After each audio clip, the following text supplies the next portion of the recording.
Howdy guys, how's it going? So it's been a long time coming, but the weather is finally aligned in a way to where we could come out here and work on and spend the night in the deep underground bushcraft shelter. I am a bit bummed because it's took so long for us to be able to get back out here that between the really high winds we've been having and the weather, most of the leaf cover and stuff on the ground is pretty much depleted and already dried out to the point that we're not going to be able to cover this a lot more. And there has been a couple of holes formed in certain areas. So about 2 or 3 weeks ago, I still have that brown tarp set up from when we stayed out here. But the green canvas tarp that I'd used for that hunting blind build, and we ended up, converting into a shelter that we stayed in a couple times. I brought that out here, and just like three weeks ago, there was a lot more leaf covered on the ground. So I'd hoped that we'd have been able to put more on here. But as far as waterproofness goes, between that green tarp, which was my plan just for making like a overhang door for the entrance here, and that brown, we should get the majority of it covered, and what little bit of leaf debris and stuff we can muster up, we'll put around the edges to help prevent any water, because there's not really any water coming in from the edges. It's mainly just this slope that I'm at right here. So once we have this main hole covered, we shouldn't have hardly any issues with water other than those few holes that have formed, because that right there might not look like much, but that right there is so compact that it still has that shingle effect. But yeah, today the high is 64 degrees, so spring is here, but we're having that kind of wonky, March, April weather here in the mountains where it's dipping down into the 40s and 30s, and next week it's going to be getting back down into the low 20s at night. So I'm wanting to get this kind of situated for, at least the next coming weeks, because we will spend another night here once it gets colder and just kind of see how the fireplace system still works with the tarps and stuff on top. But yeah, I did have to take my time hiking in here today because it's going to take time for my body to acclimate to this new upcoming warm weather. I took and added that Volcloss backpack frame to my pack, and let me tell you, like, this pack already has like a mesh separator, and that makes a huge difference in of itself. But when you can like combine that with this Volcloss backpack frame, bro, it's just like having a wind tunnel on your back. So really a good testament to how this thing is going to perform once the warmer weather gets here. And we're tool heavy today. I got a saw, got a shovel, I got this new like packable pickaxe thing that I got a hold of. And in order to help with weight, I didn't bring my hatchet, but I got a new knife that feels like it'll be a good chopper. So we're going to be playing around with that. And then also, I've got something that I've never really heard of. I got a flashlight with like a really high-powered magnifying lens that you're supposed to be able to start fires with. So we're going to see if that works. So with all that said, let's get into the manual labor.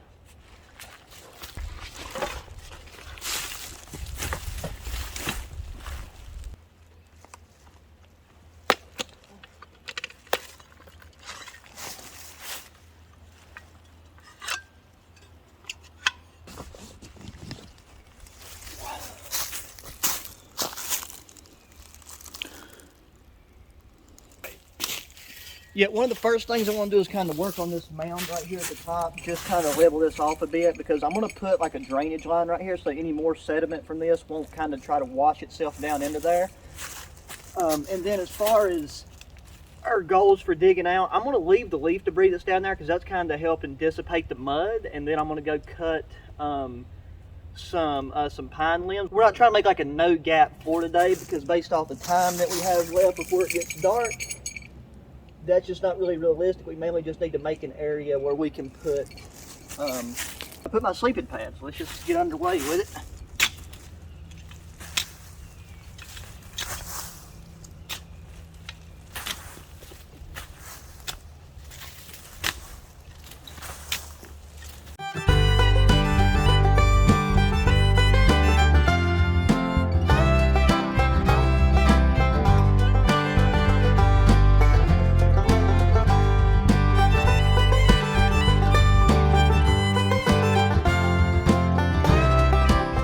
And I apologize for that cable.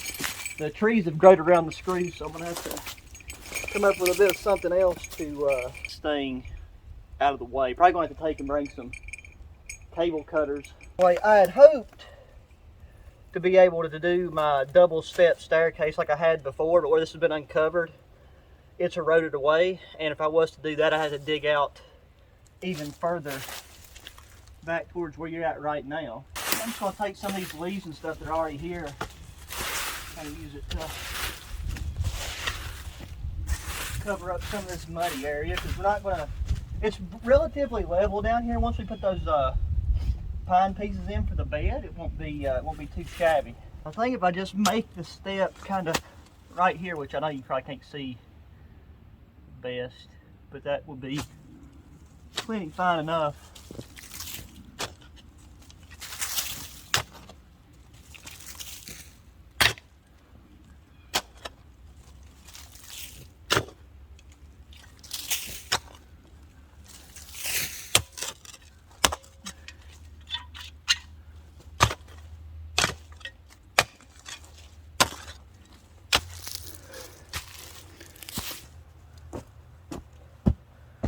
Get that patted down good.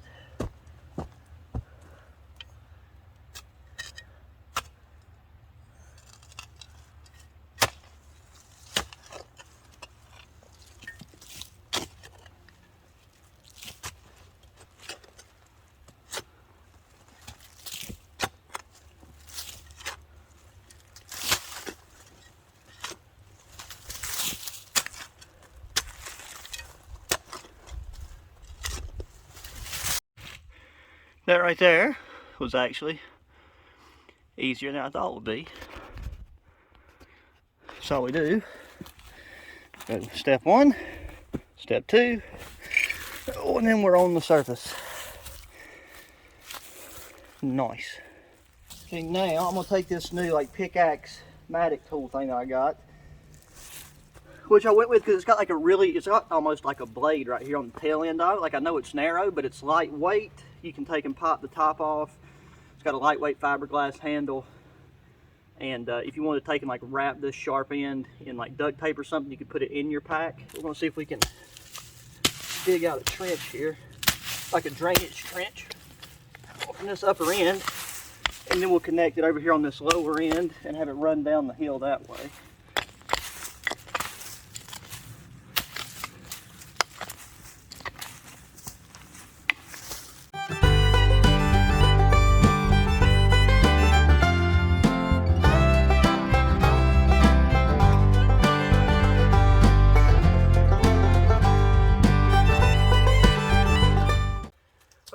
Real world Minecraft, baby.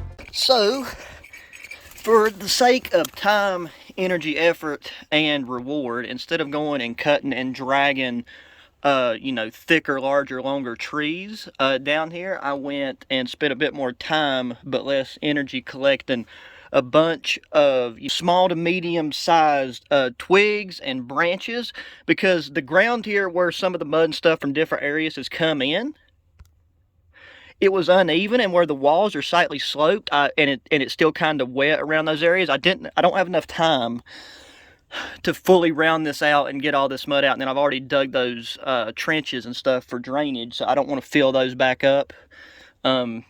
and we just don't have a lot of daylight left. So I've done this. I've walked and crushed them down so they fill in just fine. I've got that foam pad. Whenever I was selecting these, the thing that took the most time was making sure there's no sharp or jagged edges. Like I still wouldn't want to have a air sleeping pad under here. But since we're just using a foam sleeping pad, and then we'll have our a poncho as our moisture barrier, like kind of against that wall and then around everywhere else, and we're just using a woobie and not a sleeping bag, we will be okay. So now we just got to figure out how we're going to configure both of these canvas tarps. And then after that, we can kind of focus on getting our fire going. We can play around with that knife a little bit, get the fire started with that flashlight, hopefully, if that works, and cook food. I'm gonna go get that green canvas tarp.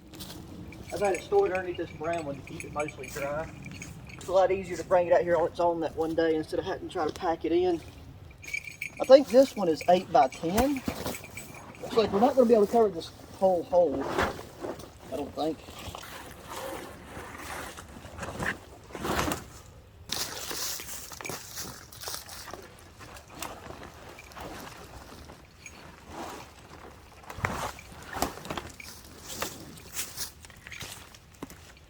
So these are some of those Camp and Moon stainless steel stakes that I had on the at the base of that brown tarp, but we're going to use them for these because they should fit through the grommets of this green tarp. And that brown tarp has those nylon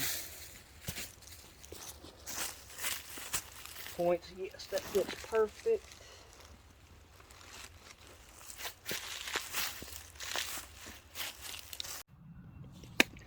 Okay, I'm going to use what would probably be considered suboptimal cordage for tarp this heavy, and that's because it is, and that is some jute twine.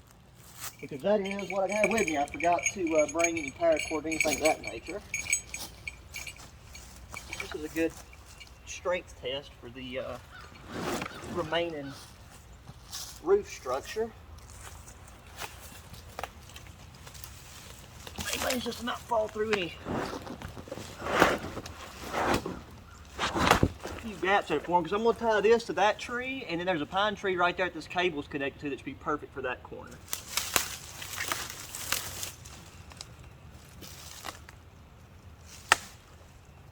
We're not trying to suspend this, we just want tension on it so that we can suspend that corner over there.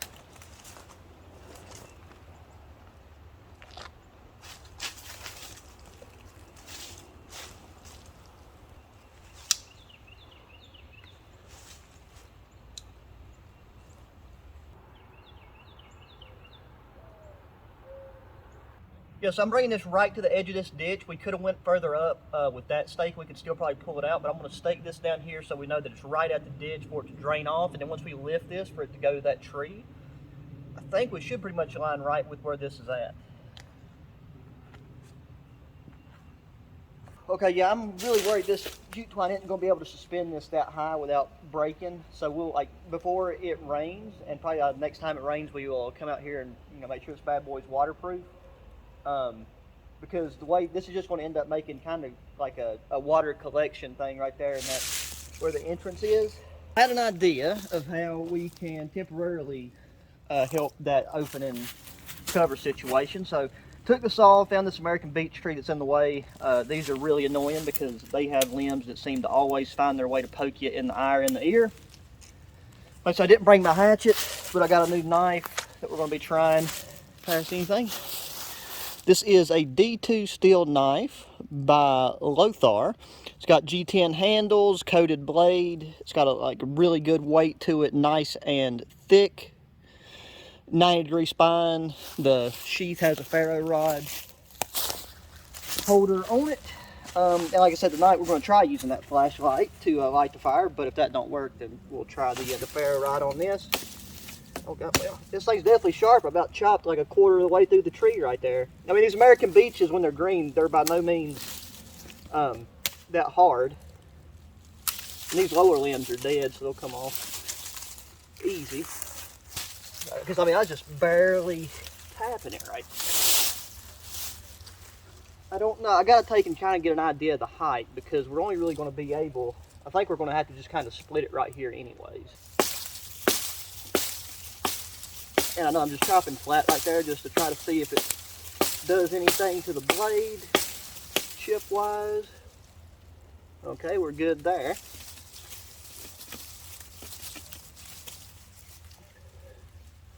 See, it's got good bite. I still can't put all my all my force behind the blade because my hand is still feeling that sprain a little bit on the lower end.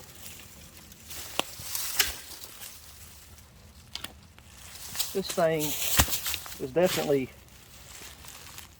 razor sharp. Ow.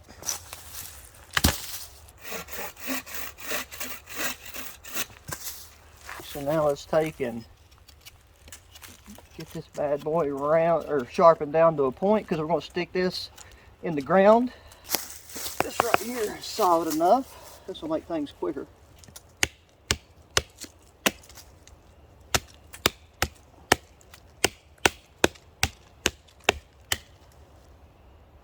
Yep, no dings or dents. That's a good sign. And this one right here is a wee bit thicker.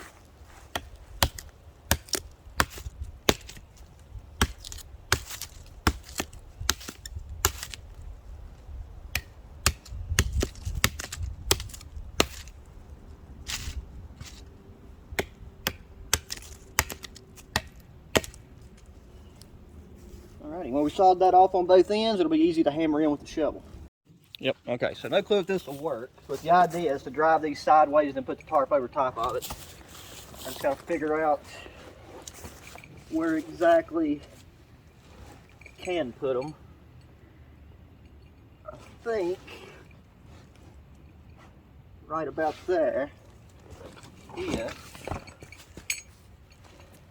Because right there's my walkway, or my entrance.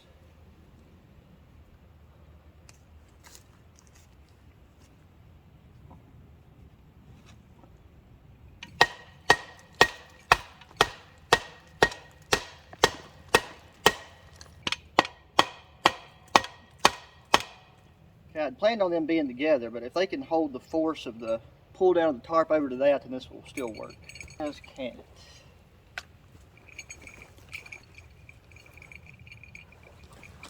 Can't get any better than that. There's no way this jute twine will be able to hold this tarp up once it gets wet. This thing still repels water fantastically, but the canvas tarp does get a lot heavier once it gets wet.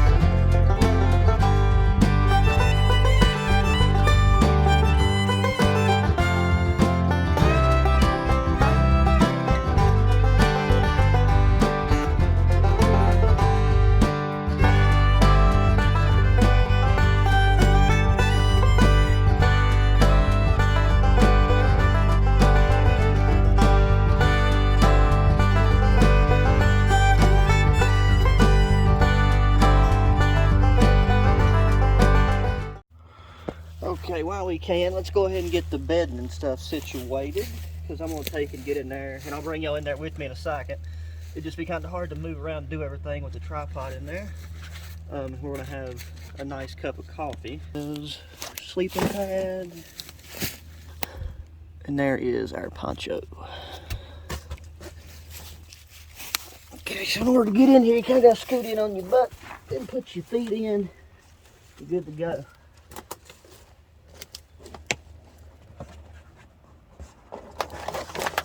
Foam pads going there.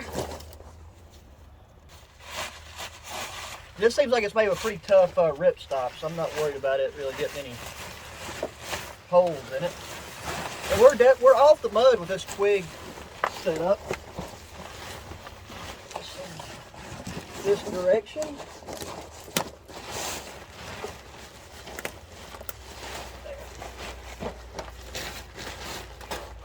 Alrighty, so we got all of our stuff in here. I've got that Gabrielle camp light up top, makes a nice little ceiling light. So now we're going to take and make some coffee in here.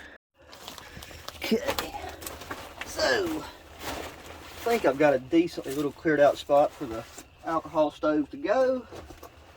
Found that the alcohol stove and the alcohol fit perfectly up here in this little zip up pouch. Before I left, I had room, but with all the weight and stuff, because I got 3 cans of canned food for a meal tonight, I freshly ground right before I left. This is that Boss Brew Colombian coffee. And then I got this really neat new coffee making instrument called a final press. I'll show you how that works in a second, but let's go ahead and get the water heating up. I went down the creek and filtered out some more water. No worries about using this alcohol stove.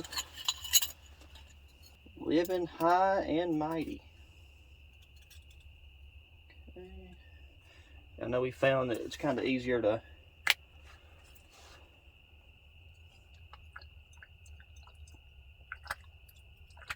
because sometimes it's just really hard to get the lighter down in there and get it to take.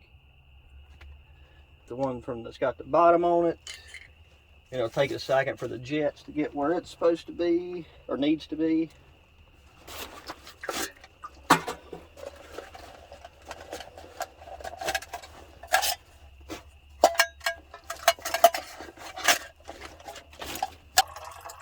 I'm gonna be a little bit behind on the normal time we make our meal tonight, but that's just how things ended up happening. That's just now starting to feed through the jets. So this final press right here is stainless steel. It's like essentially works the same way a French press does, and also the way you would use to steep tea. But it's got this like a silicone rubber cover, so even if you still have used coffee grounds in this basket, you could, pack it up and not have to worry about it getting all over your stuff. Oh, hang on, my alcohol stove went out. I think the jets didn't have enough time to get going through all the doojigs. So we'll let that burn for a second so that it can prime itself. But yeah, then you just take and unscrew the basket. And I like my coffee pretty strong, so I'm just going to go in here to this Ziploc bag and scoop a full basket. Just keep it below the threads, that way you can thread it back on. And as you can see, this right here, when you push down, it's got that, there's some little bits of tea leaves still in there from the last time I made tea with it. But it's very well made, and so far I've used it like twice. It works very well. You can just screw this back on, and I'll show you what else we do with it once our water gets heated. So that should be more than good now to put this on here. Let me take and move it down a little bit. Looks like that's more level.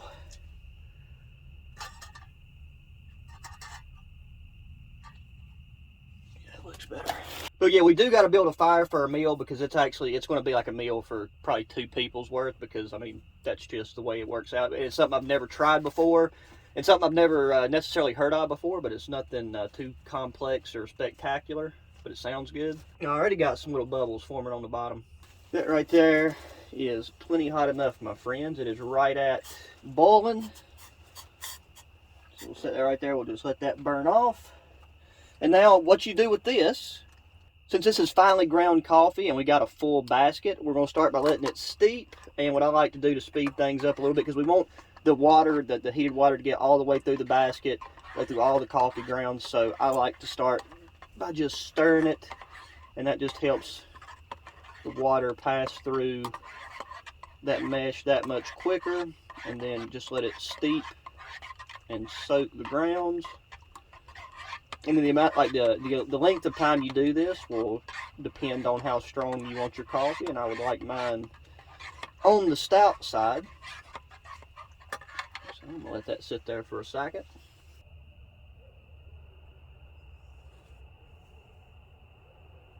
All right, so I think that's been steeping for about 5 or 6 minutes. Now all you do is press down on your plunger and just press all of the moisture and the final bit of goodness out of those coffee grounds. I like to give it a nice little rush or two around the cup a couple times. After you do that,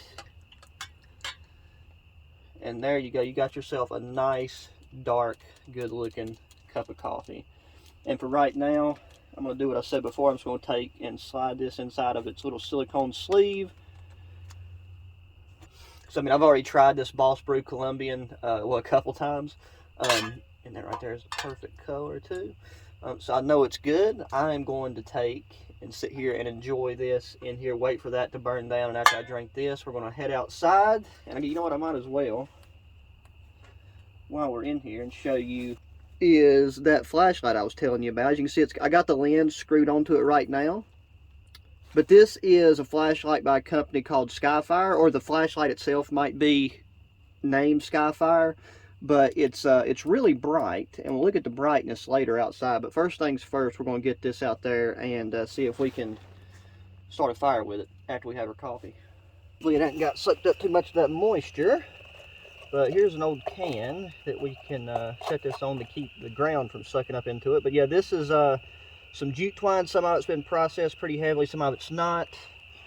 I'm going to go into this Hide Lab Leather Works do-jig. We're just now starting to get it into the mud and the grime, getting it broke in. And I'm going to grab one of our fire plugs because that's not a lot of jute twine. That will burn very quickly. This right here is more or less just a test for this, see if this flashlight can light this on fire. Not sure how long. Oh, I drawed that the completely wrong direction. Really, when you first turn it turns on high power. It's got a telescopic do-jig here, so from like a floodlight to a spotlight. But with this, it's supposed to give the most heat in this form or fashion. So it looks like you already got the power of the sun right there. There's nothing on the jute twine. It's just pure right off that roll that we was using earlier. And then like just a small hank that was in the it was in a pocket on my backpack, and I thought that might help extend things a bit. I just hope this don't take too long because I don't have a ton of storage left on the SD card. So that's why I'm trying to hurry things along. So if things get a little bit short here towards the end, I apologize.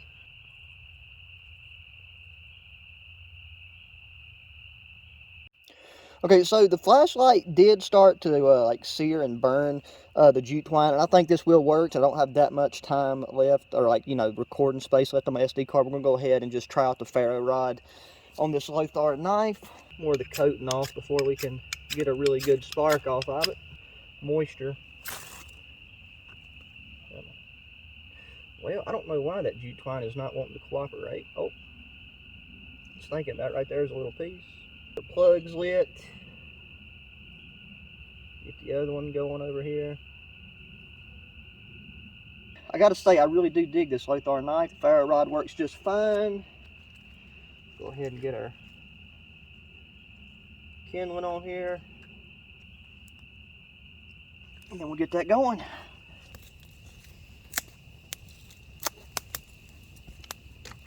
Alrighty guys, so I brought out that Silver Ant pot and pan set again, and we used a pan in the last one, so I was really wanting to make a one pot meal, and I want to try something I've never done before, and that is going to be some chili beans with some corned beef hash with some Rotel hot diced tomatoes and habanero peppers.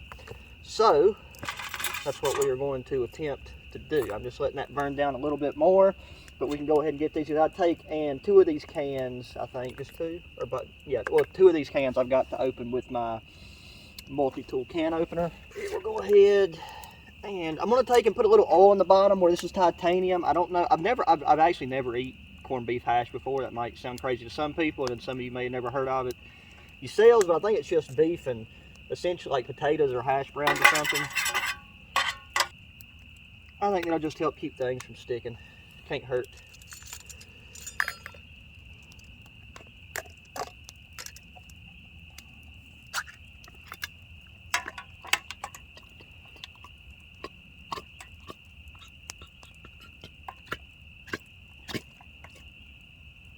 So yeah, this is probably more of a meal for 2 people, but I'm very hungry because I've been manhandling this shelter all day, so I'm gonna take and get these other 2 cans open. Okay, so we got these 2 things open. We'll try to get them in there without spilling them all over the place. Probably could open this one a little bit better. Because I'm hoping that the rotail, the hot rotail, the habaneros will be enough heat. Like, you know, it won't be nearly as good because I didn't bring any hot sauce again. We didn't need a raging fire or anything. This should be, I think where I've got the fire right now should be good enough to warm all this up. I mean, you really get an idea of how big this pot is once you start to add a lot of ingredients to it. Because I mean, that's 3 whole cans there.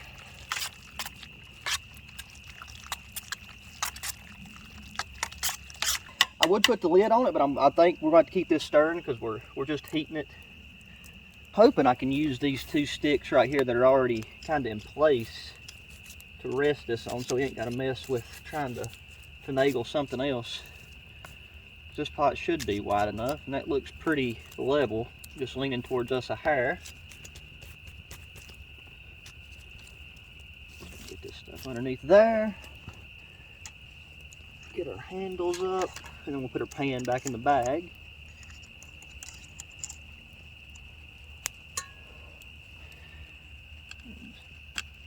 Set it on there, just like that. Well, this is titanium. It transfers heat fast, so you do have to keep stirring it. It's starting to look even better now that it's getting like all the juices and the flavors starting to mingle with one another and release out of the ingredients. But we are going to eat it out here because I don't want to mess with trying to take this hot pot in there with these hangers. And trying to walk down that into the hole. It's just bubbling nice and good now. So let's take and lift it off. I actually let it boil for a good couple of minutes because I was wanting some of, like a lot of, I guess like grease and oils and stuff got released once we, you know, started cooking it. But it looks amazing. So I'm gonna go find a spot over here where we can sit down and eat it after it cools down. Hey guys, I set it on this rock right here up at the left corner of the shelter, and I gotta say, man, this right here looks and smells amazing. I gotta say, it looks like we got a big winner right here for a consistent 1-pot meal. That is delicious. And the rotail actually put, like the hot rotail, that puts a good bit of heat on it too.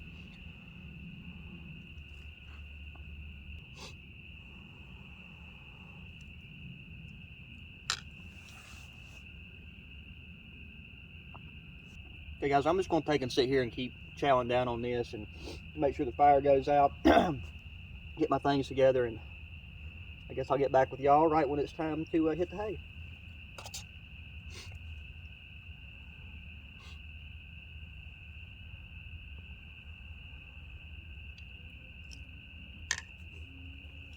It's time to hit the hay. So it feels very very good under here, and I've got this flannel on, got it buttoned up, but I'm gonna go ahead and get this woobie out just in case we need it. I can at least drape it over my legs.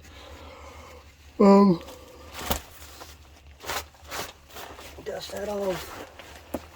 Be able to use my backpack as a pillow. Oh man. Go ahead and turn this off. I'm leaving my shoes on just to prevent anything from nipping at my toes. It's no big deal. My feet really didn't even get that sweaty today. Plus these new limbs boots seem to kind of mitigate sweat really good. I'm gonna just keep my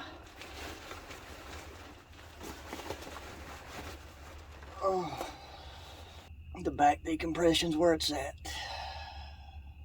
Well guys, thanks for hanging out, and I'll talk to y'all in the morning. Hit the wrong button. How you do that? What did I do? Oh, I know what I did. Here we go. There we go. Good night, guys.